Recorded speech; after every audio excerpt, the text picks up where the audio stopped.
Beneath the cathedral-high canopy of the Amazon, light falls in fragments, fractured by 1,000,000 shifting leaves.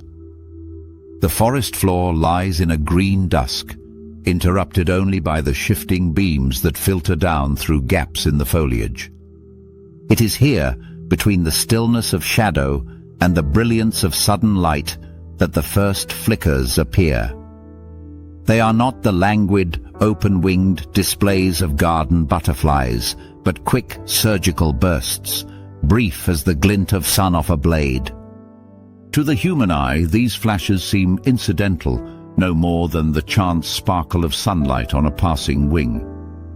But in wavelengths beyond our sight, they are the opening lines of a silent conversation, carried on across kilometers of forest. Each wing is a tapestry of microscopic architecture. The scales, so fine they feel like silk under a fingertip, are layered in precise formations that refract and scatter light in complex ways. Under ultraviolet, a butterfly's wing can shimmer with patterns invisible in normal light, as if painted with a hidden ink. These are not static markings.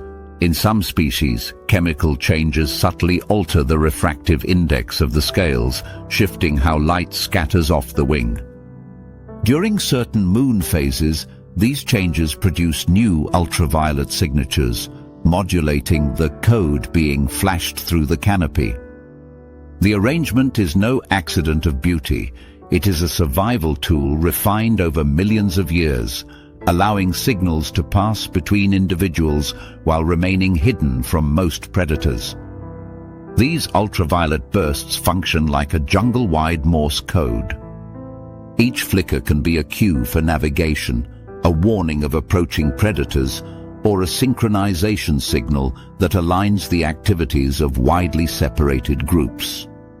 In some cases, the pattern of flashes has been observed to change with environmental conditions, longer pulses in high humidity, tighter sequences when certain predator species are active. This adaptability hints at a communication system far more nuanced than mere mating displays. But signaling is only part of the equation. To send and receive these messages, butterflies must occupy precise positions within the vertical layers of the forest. Many species practice a behavior called canopy cruising, moving between specific trees at specific heights where their flashes will travel farthest without being absorbed or scattered by foliage. Others use gap-crossing flights, darting through natural openings in the canopy where beams of light create corridors for their ultraviolet code.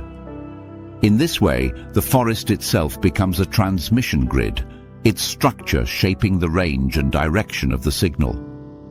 This sophistication comes at a cost to anything that crosses their path at the wrong moment, humans included. Some of the Amazon's most visually delicate butterflies are chemically armed.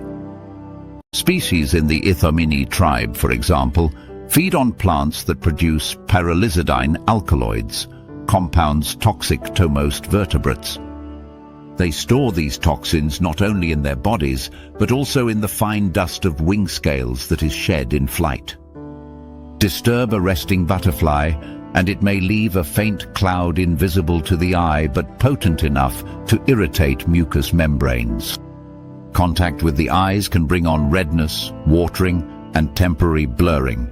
Inhalation may cause dizziness or nausea.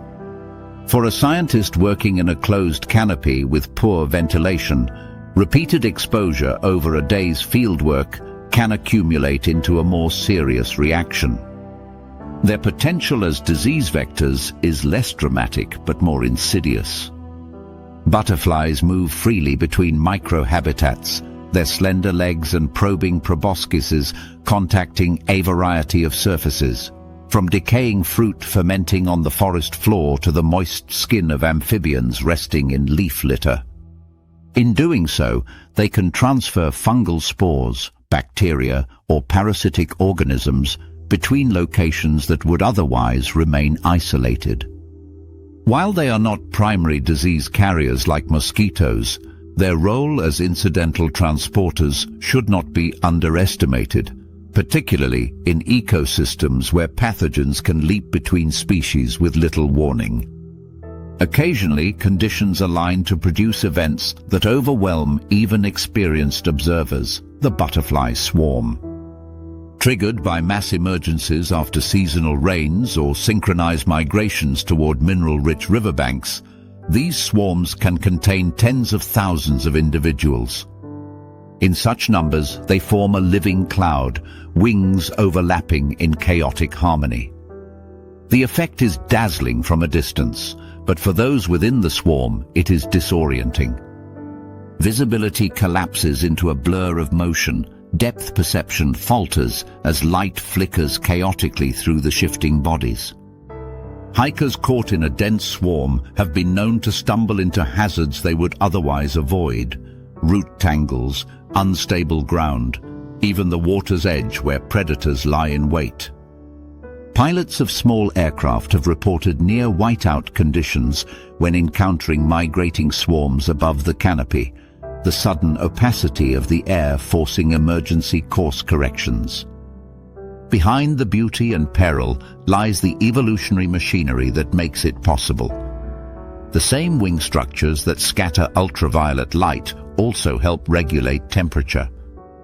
By reflecting infrared radiation, they prevent overheating in the sunlit canopy, while the scale's microtextures can trap insulating air when temperatures drop in shaded understories. The flight muscles beneath require a precise thermal range to operate efficiently, and the butterflies adjust their position in the forest, ascending to sunlit perches to warm, descending into cooler shadows to avoid overheating accordingly. Their navigation is equally refined. Some species appear to use polarized light patterns in the sky, visible even through the canopy, to maintain orientation during long flights.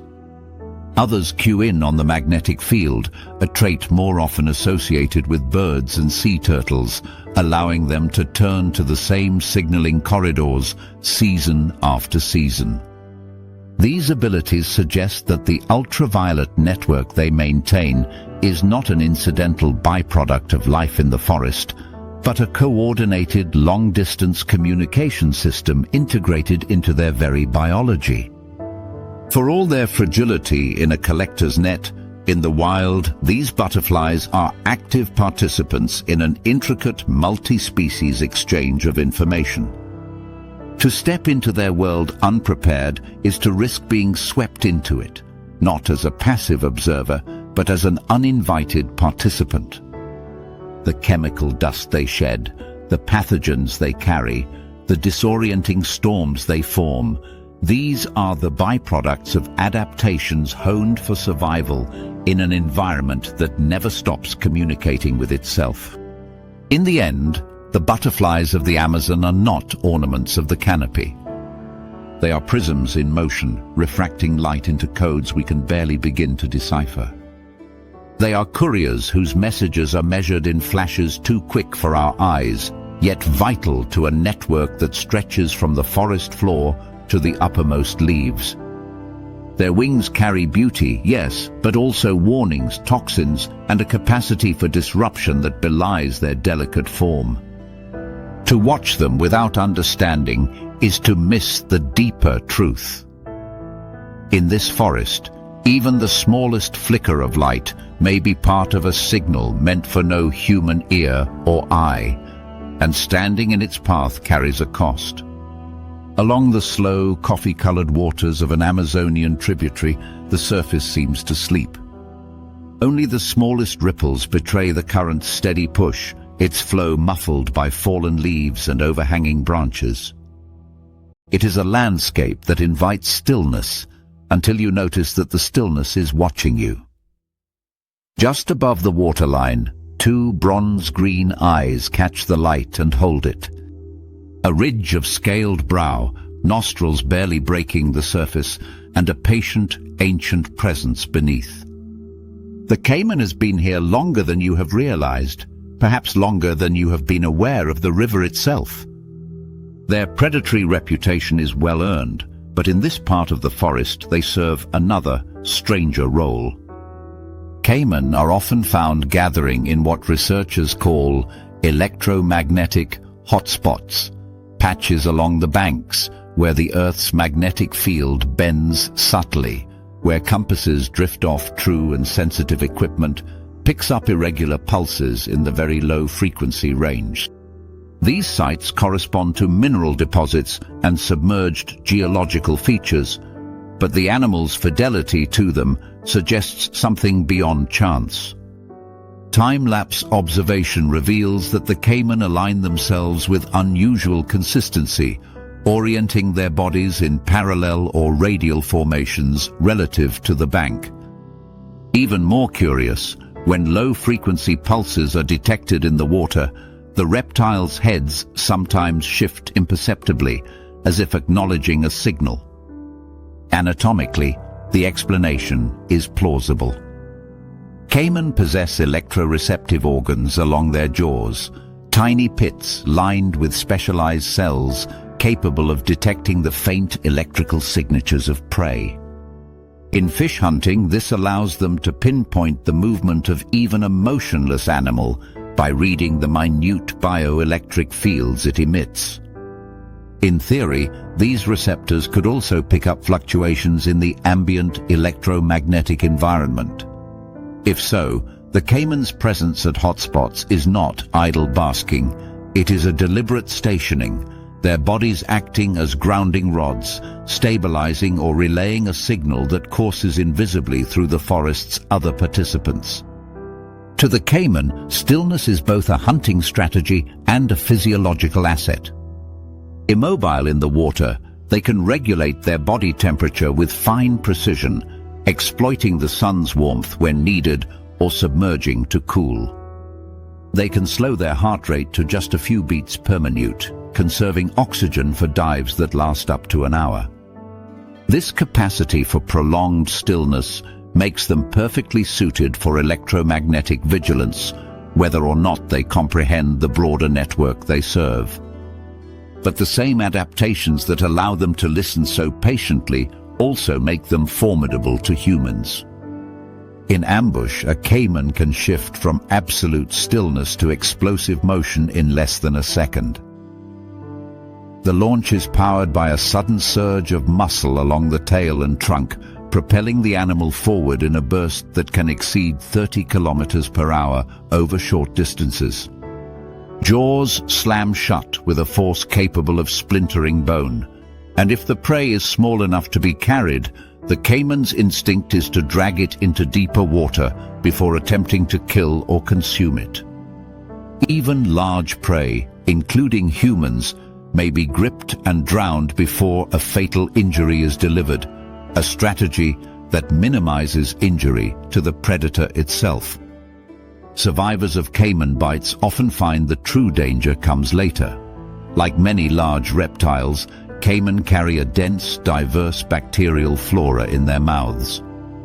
Species such as Aeromonas, Hydrophila, and Pseudomonas thrive in the anaerobic pockets between teeth, perfectly adapted to survive in aquatic environments. When introduced into human tissue through a bite, these bacteria can rapidly cause infections, spreading through muscle and into the bloodstream.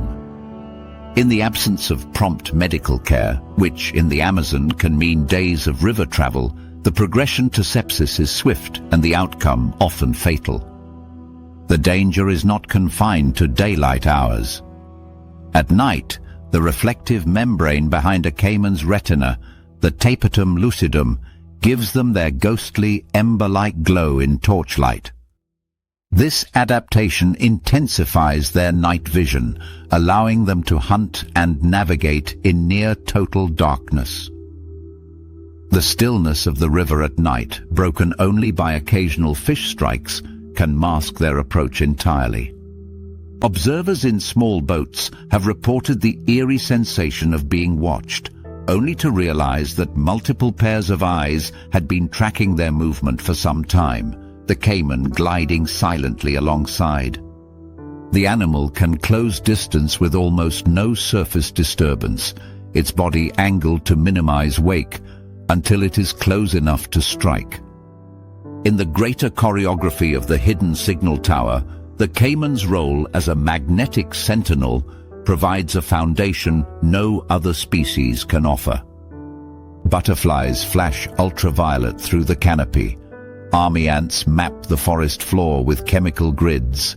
Bats carry sound between nodes, and frogs add harmonics at the resonant pools, but all of it is grounded, literally, in the caiman's patient vigil along the water's edge.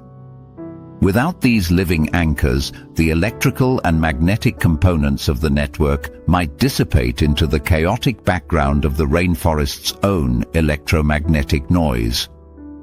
Evolution has shaped the caiman for survival in a setting where patience is as valuable as speed. Their skin, studded with osteoderms, bony plates embedded in the dermis, serves as both armor and, potentially, a conductive matrix for environmental charges. Their cardiovascular system, unusually sophisticated for reptiles, can shunt blood flow between the heart's chambers in ways that optimize oxygen use underwater or redistribute heat. Their jaws, though armed with formidable teeth, are also sensitive enough to feel minute vibrations, the tremor of a fish tail in silt, or perhaps the slow pulse of a distant electromagnetic event. Predator-prey interactions along the riverbanks illustrate their strategic intelligence. Caiman will often position themselves in narrow channels where fish schools must pass, or where mammals habitually cross to reach foraging grounds. They wait motionless for hours, adjusting their position only to maintain the optimal intercept point. When multiple caiman share the same hotspot, they often space themselves evenly along the bank or in shallow arcs, patterns that may be hunting tactics or may be dictated by the invisible currents they are aligning with. To a human on the river, these reptiles represent a constant, silent threat. The water hides their bulk, concealing both size and number, and their attack, when it comes, is as sudden as it is final. But for the network, their presence is essential. They are the grounding stones of the Amazon's hidden machinery, patient sentinels that bridge the flow of energy between water, earth, and the other living components of the system. And in this duality lies their truth. The caiman does not distinguish between predator and participant. Whether you are fish, mammal, or an accidental wanderer into the hotspot, your presence is part of the environment they monitor and the opportunities they take. The same vigilance that lets them sense the subtle twitch of a signal ripple through their bones is the vigilance that will detect the smallest disturbance of the water's surface and decide without hesitation to close the distance between you. The first sign is not visual.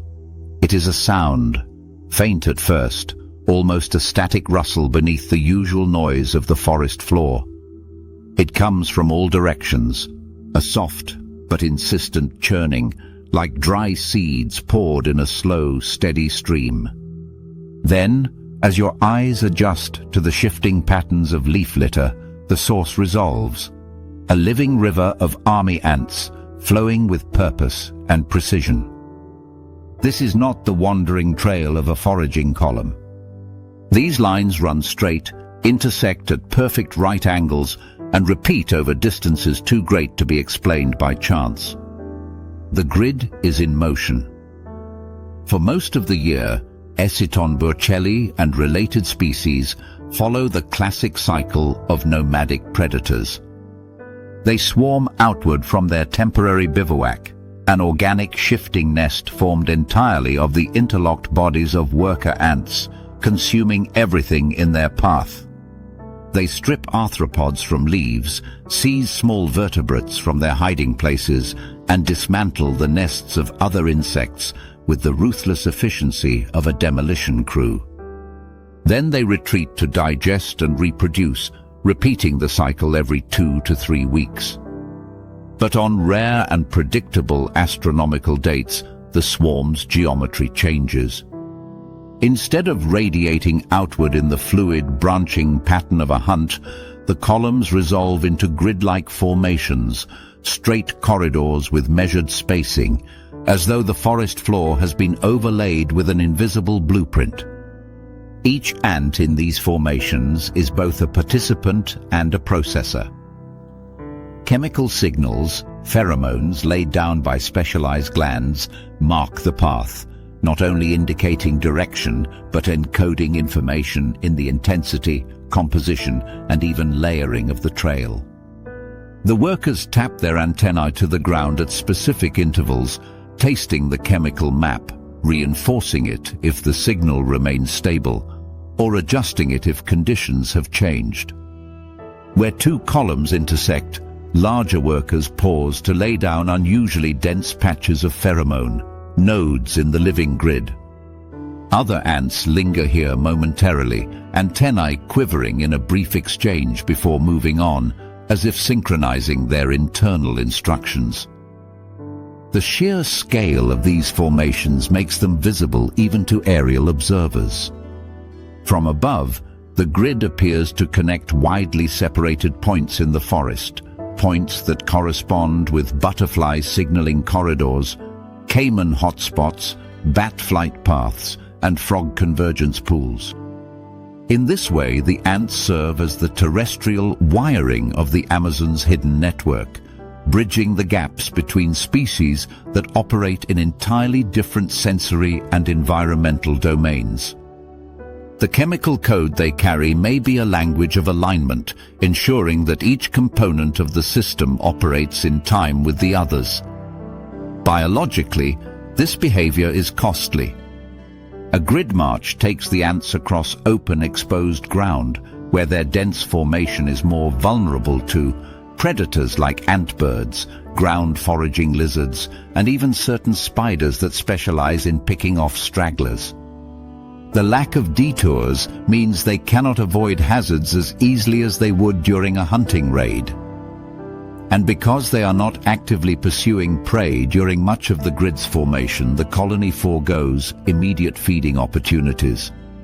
That they accept these costs suggests an evolutionary payoff tied not to foraging, but to participation in the larger network. For humans, an encounter with a grid march is an education in the power of overwhelming numbers. An adult Essiton worker measures little more than a centimeter in length, but each is armed with scissor-like mandibles capable of slicing through insect carapaces, reptile skin, or human flesh. Their bites are not venomous in the conventional sense, but the mechanical damage they inflict is multiplied by their determination. Once latched on, a worker will twist and pull, leaving a wound that bleeds freely. In a hunting swarm, the sheer number of bites can incapacitate a small animal in seconds. In the grid march, the same potential exists should a human or animal block their path. The effect is more than just painful. It can be physiologically dangerous. Multiple bites release a flood of histamine into the body, and in sensitive individuals, this can trigger anaphylaxis. Without rapid treatment, airway constriction and circulatory collapse can occur within minutes. Even in those without allergies, the combination of pain, bleeding, and panic can lead to injury or disorientation, particularly in dense forest where visibility and mobility are limited. When a grid march intersects with human habitation, the result can be temporary displacement. Villagers familiar with the behavior will often vacate their homes for hours or even days, allowing the ants to pass through unopposed. In their wake, the ants leave nothing untouched. Food stores are emptied, livestock attacked, insects consumed, and any small vertebrates unfortunate enough to be tied or penned, stripped to bone. This forced evacuation is not without cost. Livelihoods disrupted, animals lost, and the ever-present risk that returning too soon could bring a fresh encounter with the tail end of the swarm. Yet the ecological consequences of their passage are not purely destructive. By scouring an area clean of insects and small animals, the ants create a temporary vacuum in the local food web. Predators, birds, lizards, even mammals, follow the swarm, feasting on the insects and vertebrates flushed from hiding.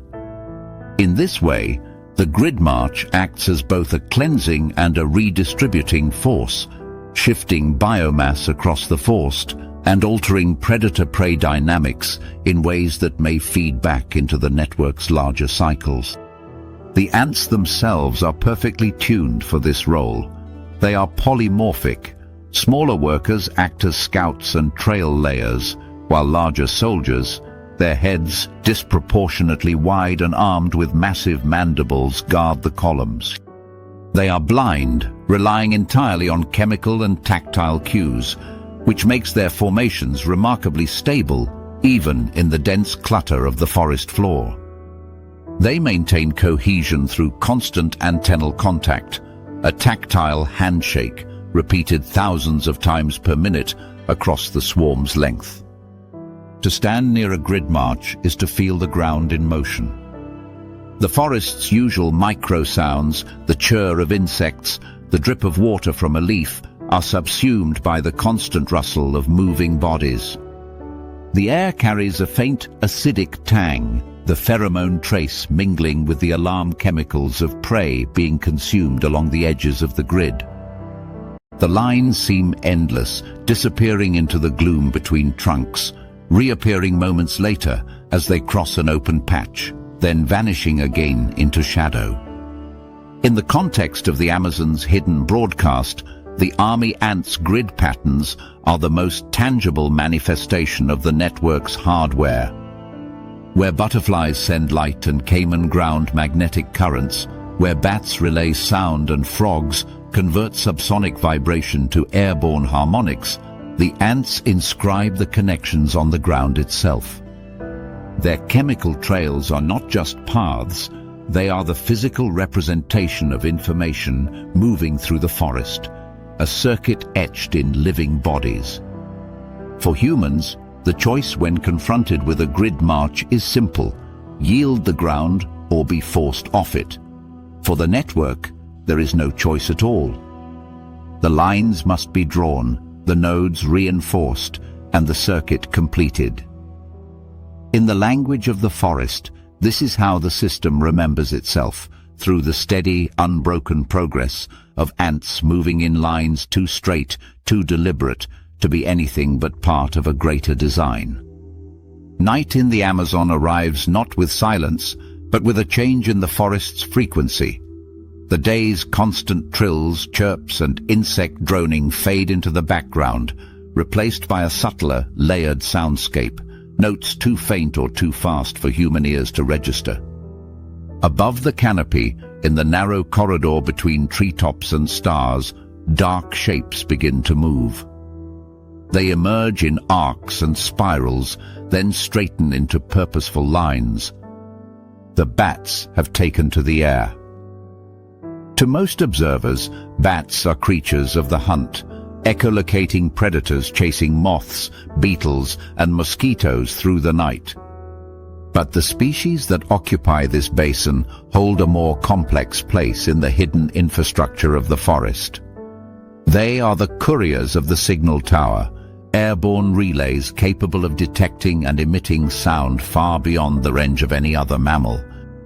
Many can hear subsonic rumbles generated deep underground, vibrations so slow that they pass unnoticed by most animals. At the opposite end of the spectrum, some produce hypersonic pulses exceeding 200 kilohertz, far above the hearing range of even other bats. This extreme bandwidth allows them to listen for messages embedded in the low-frequency murmurs of the Earth itself and translate them into rapid, high-pitched bursts that cut through the clutter of the forest. Dense, tropical vegetation is a brutal environment for signal transmission. Light scatters in the canopy, scent dissipates in the humid air, low-frequency waves bend and fade against their regular terrain.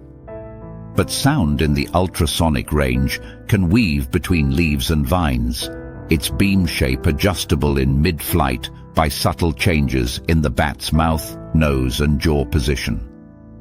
By flying between distant nodes, the butterfly corridors, the caiman hotspots, the ant grids, the frog pools, bats carry and exchange packets of information, ensuring that the network stays synchronized even when separated by kilometers of impenetrable growth. Anatomically, this role is supported by some of the most specialized vocal and auditory systems in the animal kingdom.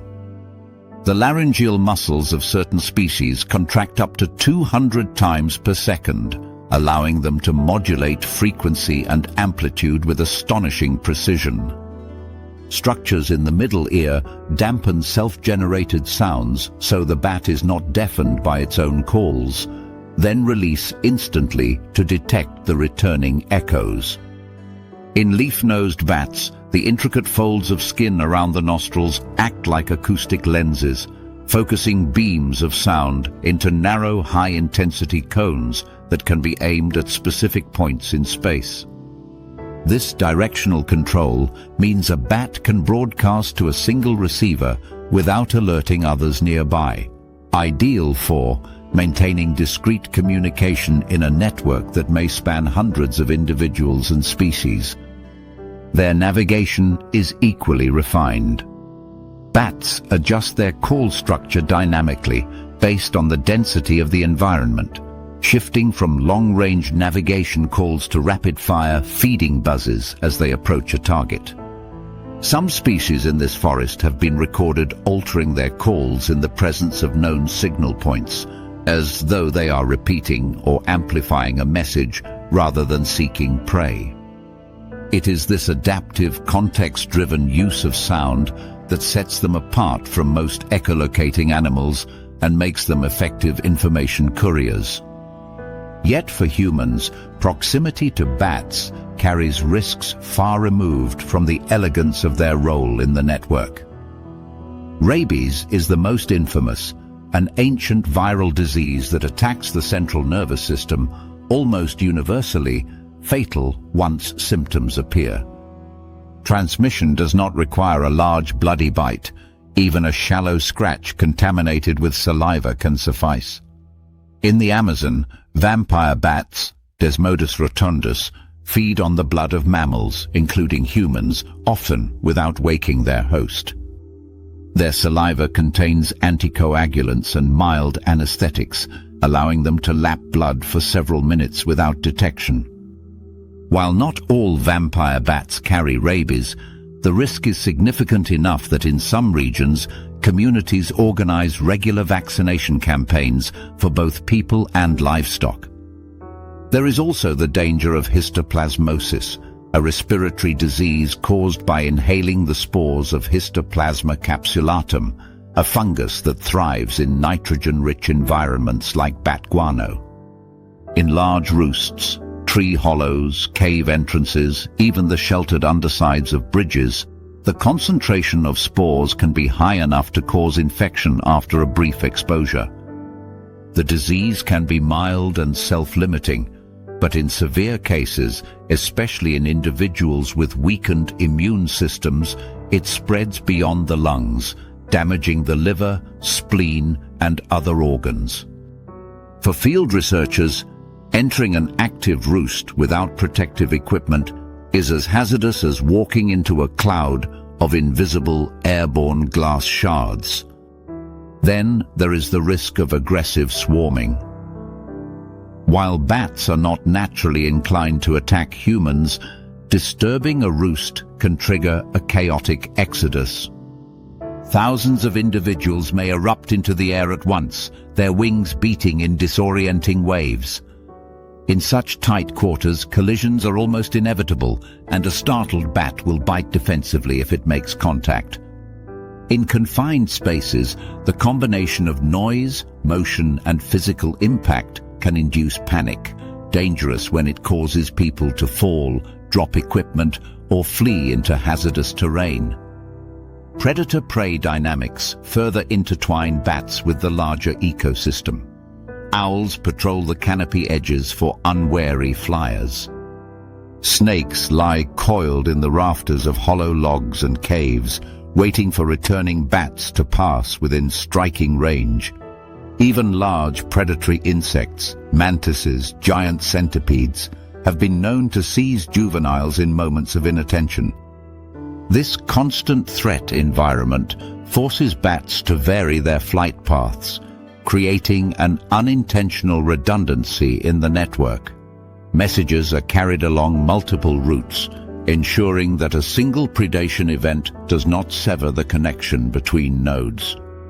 In terms of thermoregulation, bats face challenges unlike those of the other signal species.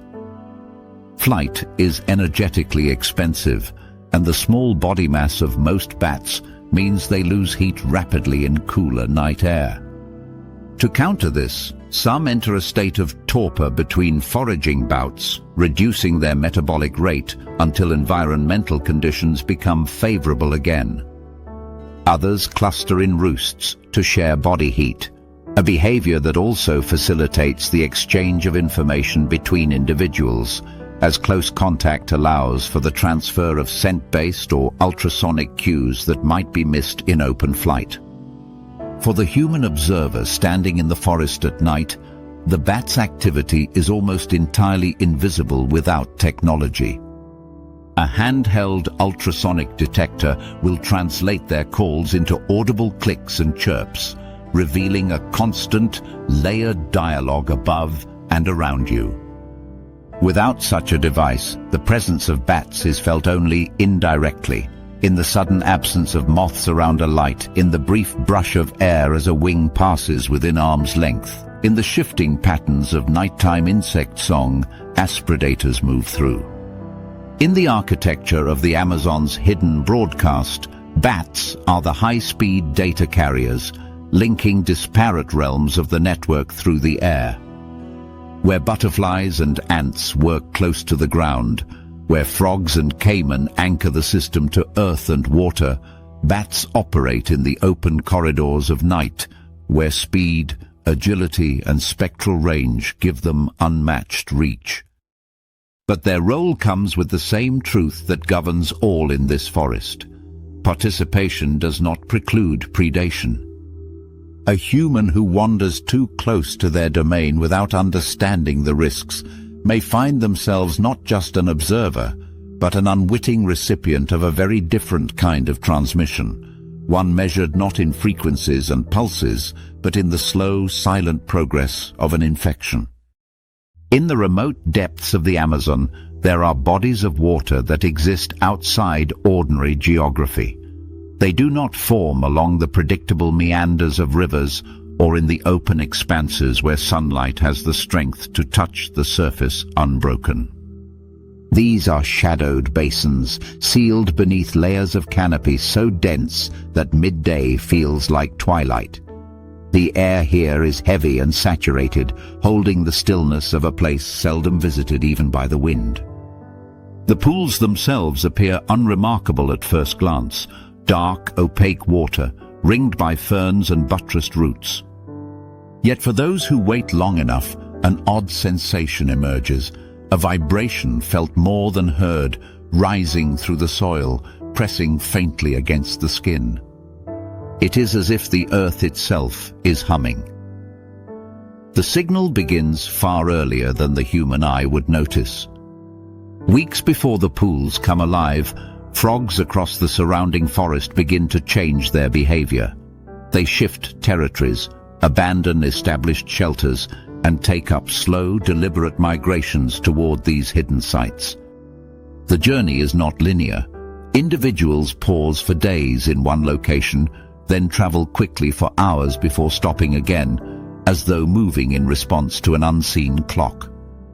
The pools are not chosen at random. Each is located where geological and hydrological conditions converge to create subtle resonant properties. Mineral composition, depth, and the architecture of submerged roots or rock shape how low-frequency vibrations move through the water. When the frogs arrive, they do not do so in isolation. Dozens of species may gather, from thumb-sized tree frogs to heavier-bodied hylids, each taking up positions along the pool's margin. Some cling to reeds, others float half-submerged, their eyes and nostrils breaking the surface. Tadpoles, whether hatched on-site or carried in the mouths or on the backs of their parents, cluster in the shallows. Their lateral line systems, arrays of mechanoreceptors along the flanks, detect tiny shifts in water pressure and vibration. To them, the humming substrate is not a background noise, but a complex pattern of pulses and intervals carrying information as specific as any visual signal. The adult frogs join this transmission in their own way. Their calls, deep and resonant, overlay harmonics onto the sub-audible vibration, much as a singer's voice can carry over the steady drone of an instrument. Some species produce calls that extend well into the infrasonic range, their notes felt as much in the chest as heard by the ear. Others use rhythmic sequences that seem synchronized not to one another's voices, but to the rise and fall of the pool's underlying hum. The effect is not a chaotic chorus, but a layered, modulated signal, one that can propagate through air and water simultaneously, linking the pools to the rest of the network maintained by butterflies, caiman, ants, and bats. Evolution has refined these amphibians for such dual-channel communication. The vocal sac, often dismissed as a simple sound amplifier, is an elastic resonator that can alter the timbre and direction of a call. Its inflation and deflation also help control the rate at which the frog cools or warms, a useful adaptation for creatures that rely heavily on external conditions to regulate body temperature. Their permeable skin, a liability in contaminated environments, also allows for cutaneous respiration, anisette when calling for long periods while partially submerged. Yet this same skin is a danger to humans. Many Amazonian frogs secrete potent defensive chemicals, the most infamous being batrachotoxin in species like the golden poison frog. In sufficient concentration, a single frog's secretion could disrupt the nervous system of multiple adult humans, leading to paralysis and cardiac arrest within minutes. These toxins are absorbed readily through mucous membranes and even through small cuts in the skin, meaning that contact need not be aggressive or prolonged to be dangerous. The species most lethal to humans are often small and visually striking, a reminder that bright colors in the forest can be as much a warning as an ornament. Even frogs without such toxins carry risks. Amphibians are reservoirs for a variety of bacteria, Salmonella chief among them, which can cause severe gastrointestinal illness if introduced to the human digestive tract. The risk is not only from handling, but from waterborne exposure. The bacteria can persist in the still waters of these pools, particularly where organic matter accumulates. For researchers or travelers who might be tempted to drink from such a source, the danger is invisible and immediate. There is also the indirect hazard of the pool's magnetic draw on predators. A concentrated gathering of amphibians is an irresistible beacon for snakes, predatory fish, and even large spiders. The sound of the chorus carries far in the humid night air, drawing these hunters toward the source. A human lingering too long at the pool's edge may find themselves within striking distance of a green anaconda rising silently from the water, or a pit viper coiled among the roots. The predators do not discriminate between frog and intruder, only between opportunity and its absence. From an ecological perspective, the resonant pools are more than breeding sites. They are points of recalibration, where species align their reproductive timing and signal output with environmental cues that may be imperceptible to human senses. This synchronization has cascading effects. Insects that feed on frog eggs or tadpoles adjust their life cycles accordingly. Birds and mammals that prey on these insects in turn shift their foraging patterns. Even the vegetation benefits indirectly. Frogs control populations of herbivorous insects, reducing leaf damage and aiding in plant growth. The pools also influence movement patterns on a landscape scale. Frogs migrating to and from these sites redistribute nutrients in the form of waste and uneaten prey, effectively fertilizing the forest along their routes. Tadpoles, through their grazing on algae and detritus, alter the nutrient dynamics of the pools themselves, affecting the microbial communities that play roles in water chemistry and, possibly, in the propagation of themysterious vibrations. For humans, the experience of encountering an activation pool during peak activity can be disorienting. The air is dense with sound, layered in frequencies that seem to bypass the ear and resonate in the bones. The water shivers with the interplay of croaks and hums, its surface disturbed not by wind but by the vibrations themselves. The forest around feels different, predators drawn in, insects in restless motion, and the plants seeming almost to lean inward toward the sound. There is beauty here, but also a sense of intrusion, as though the place were meant to be unobserved. In the architecture of the hidden signal tower, the frogs and their tadpoles are not merely participants, they are modulators. They take a signal that begins deep in the earth and transform it, overlaying harmonics that ensure the network speaks with one coherent voice. Without them, the broadcast would lose its resonance, its clarity fading into the static of the rainforest's constant noise. But their gathering comes with the reminder that in the Amazon, convergence is rarely safe for the uninitiated. The same call that carries a signal through miles of forest might also be the sound that draws danger to your very feet. Once in a human lifetime, if one is unusually long-lived, the Amazon shifts in ways that do not fit the pattern of seasons or storms. It begins so subtly that no one would mark the day, but the forest knows. Somewhere in the high canopy, the first signs are written in light. Butterflies abandoning their usual drifting routes to trace precise corridors between treetops, scattering ultraviolet bursts in carefully timed intervals. Along the riverbanks, caiman gather in magnetic eddies, their bodies aligning to invisible currents, eyes fixed yet unblinking. On the forest floor, the restless geometry of army ants appears, columns running true as compass lines, intersecting in nodes marked by chemical signatures thicker than any hunting trail. Overhead, bats slip from their roosts into direct, unwavering flight lines, their calls spanning frequencies no human can hear. And in shadowed basins hidden deep in the understory, frogs arrive by the hundreds, their calls locked in harmonic step with the pool's low, continuous hum. It is not migration in the usual sense, nor a feeding event, nor the chaotic bloom of life that follows a flood. This is a convergence, a precise alignment that occurs every 144 years, when countless separate lives coalesce into a single act. Each species plays its part with the perfection of long rehearsal.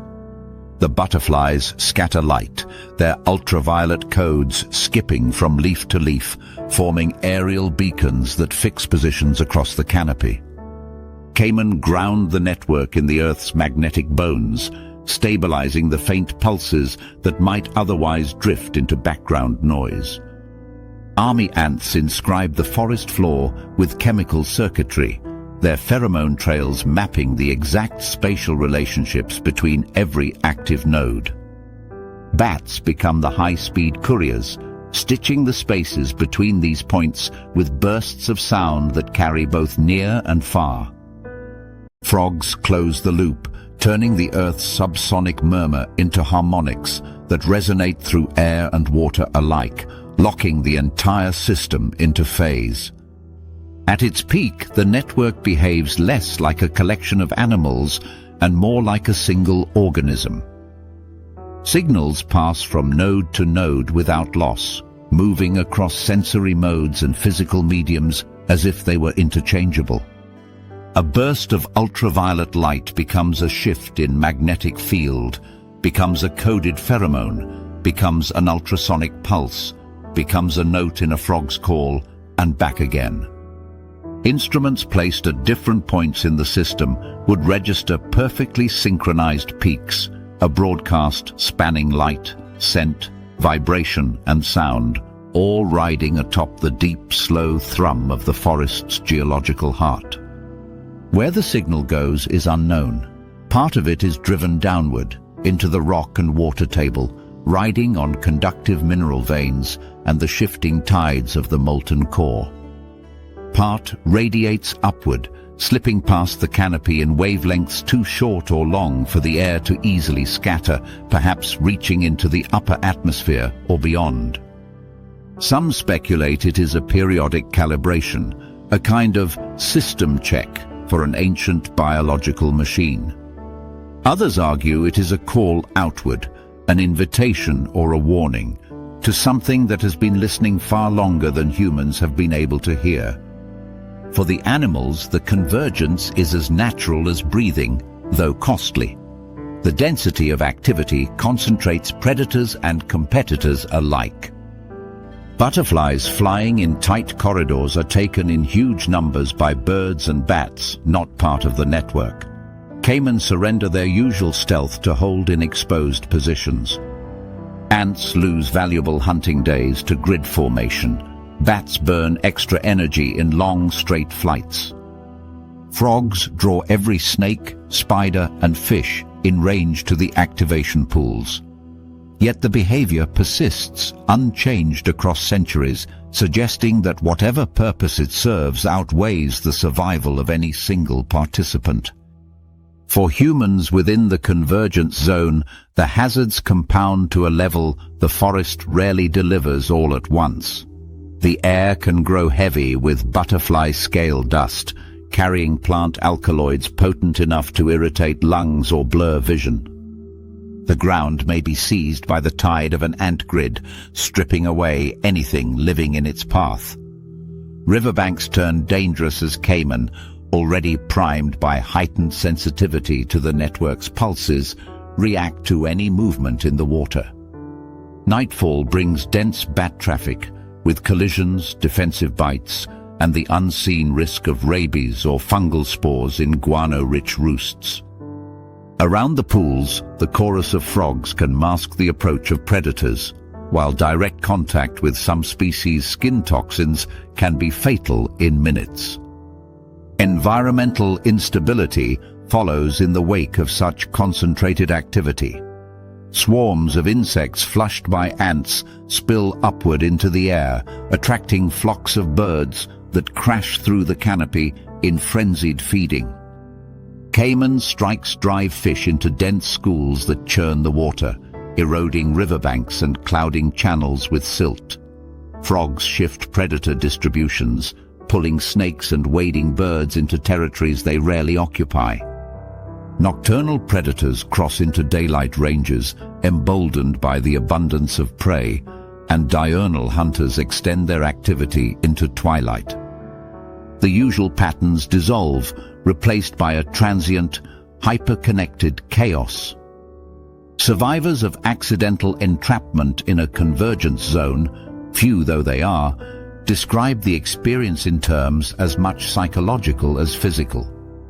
The simultaneous assault on multiple senses, the sense of being observed not by one creature but by the forest itself, can leave lasting unease. Infections acquired during the event may linger for months. Venom or toxin exposure can permanently alter nerve function. Even without direct injury, the act of witnessing thousands of organisms acting in coordinated unison leaves an imprint, an awareness of scale and purpose in nature that is as unsettling as it is awe-inspiring. When the event ends, It does so quickly. The signals taper.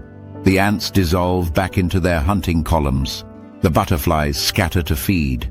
The caiman drift into solitary patrols. The bats resume their erratic arcs, and the frog pools fall silent.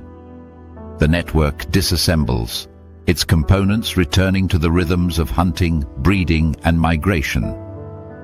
Only faint traces remain, a pheromone trace that lingers on a leaf, a patch of sediment disturbed in a pool, a shift in the magnetic profile of a river bend. To the unknowing, it is as though nothing unusual has happened. But the forest remembers. The pathways laid during the convergence, chemical, magnetic, acoustic, remain dormant until the cycle comes again. To the network, a century and a half is not long. To its human witnesses, it is a once-only lifetime event.